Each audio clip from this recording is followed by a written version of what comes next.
Welcome back. This is a series of mini lectures where I discuss my forthcoming book, Researching European Security Integration. And in this mini lecture, I will talk about the second chapter of my book, Has European Security Evolved Since the End of Cold War? So in this chapter, I talk about how when we think about European security as it has evolved since the end of the Cold War, how we talk about this kind of dynamic story.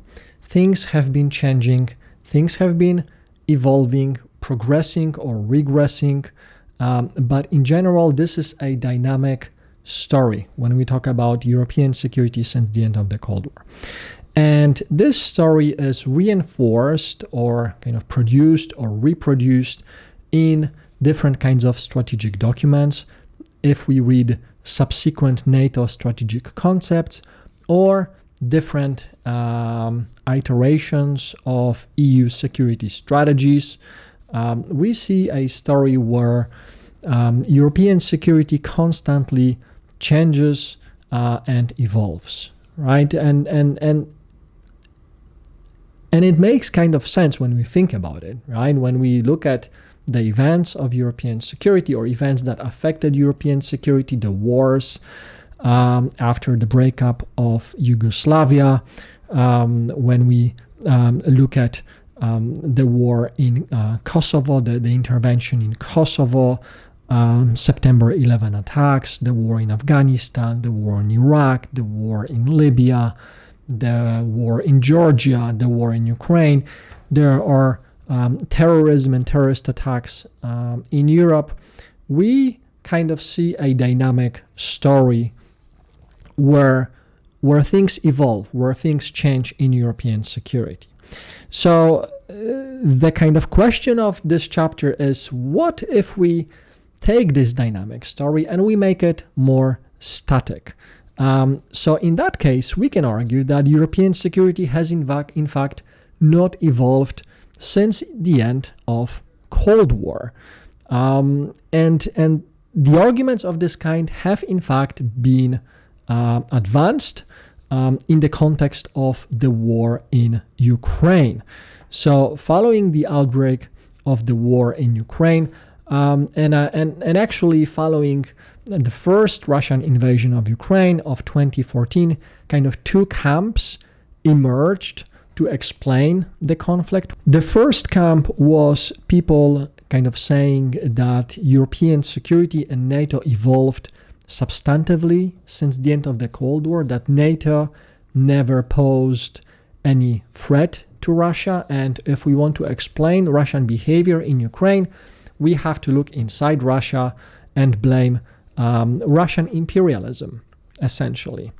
And then we have the second camp where people have been arguing that the fundamental structure of European security has really not changed since the end of the Cold War, that Europe is still divided into the same geopolitical blocks, only the membership has changed. So the difference here is one of degree, not one of kind.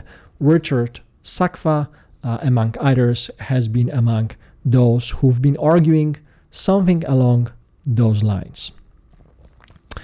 So the argument here is that there were opportunities to provide genuine, fundamental reformation of the structure of European security around the end of the Cold War. But those ideas were never taken seriously and they were never acted upon. One of those ideas came from Mikhail Gorbachev and his notion of common European home. But rather than one side dominating the other, kind of in this Gorbachev's vision, Western Europe and the Soviet Union would peacefully coexist through the interlocking web of commitments and integrations. So Gorbachev had a pretty revolutionary vision of how to transform European security. And there is a kind of research article on that called Europe is Our Common Home, a study of Gorbachev's diplomatic concept, which Marie-Pierre Ray published in Cold War History in 2004. And here is how this vision of Mikhail Gorbachev that never materialized is described. The Helsinki geopolitical order would serve as the foundations, including compliance with the territorial borders confirmed in 1975, particularly the Oder-Neisse frontier. The first story of the house would be built on collective security and based on the widest possible disarmament, including nuclear, chemical, and conventional weapons, and, in the long term, on the disappearance of military blocs and alliances. The second story related to the peaceful resolution of conflicts. The upper two stories concerned a pan-European economic and trade cooperation, and finally, a real European cultural community, which would constitute the supreme achievement of this common home. So that was a very bold and innovative idea by Mikhail Gorbachev that was never acted upon, and those who argue that European security has not really evolved since the end of the Cold War offer those examples to show how things could have truly changed in a kind of revolutionary way with the end of the Cold War. Another example comes from François Mitterrand and his idea of European Confederation. Famously, François Mitterrand proposed European Confederation to the new countries of Central and Eastern Europe, but also to Russia as a way to integrate them into Western Europe, but without extending membership in the European Economic Community to those countries. He thought that it would take decades for those countries to actually join, not Russia, but the Central Eastern European countries. It would take decades for them to join the European Economic Community. And so as an alternative, he proposed this European Confederation. The United States, by the way, would not be included in that project. Initially, there was some interest among countries, especially in Prague, but very quickly this idea became unfashionable and unpopular. Countries like Poland, for example, were highly skeptical of participating in any organization where Russia would be a member, but the United States would not be a member.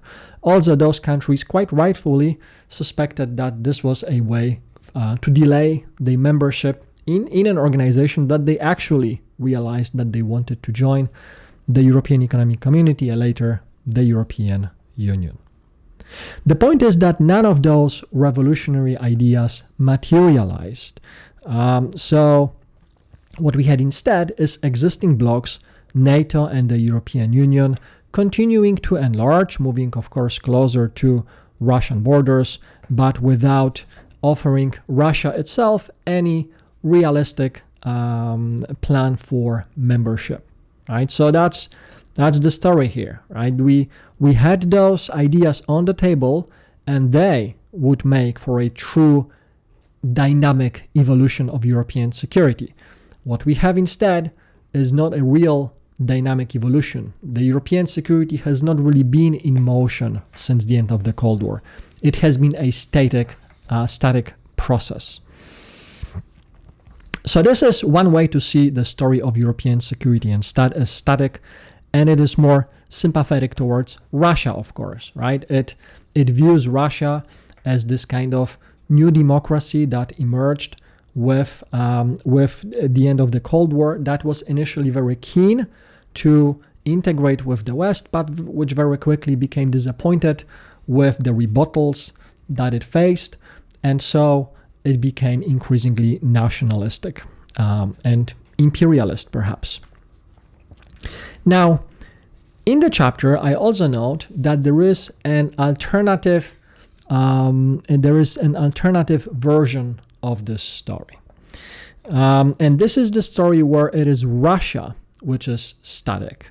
And this does kind of not make the evolution of European security more dynamic, but it gives it a different context, right? So in this kind of alternative version of this story, I'm not arguing that actually, in fact, European security has been very dynamic and evolving, and substantive changes had happened.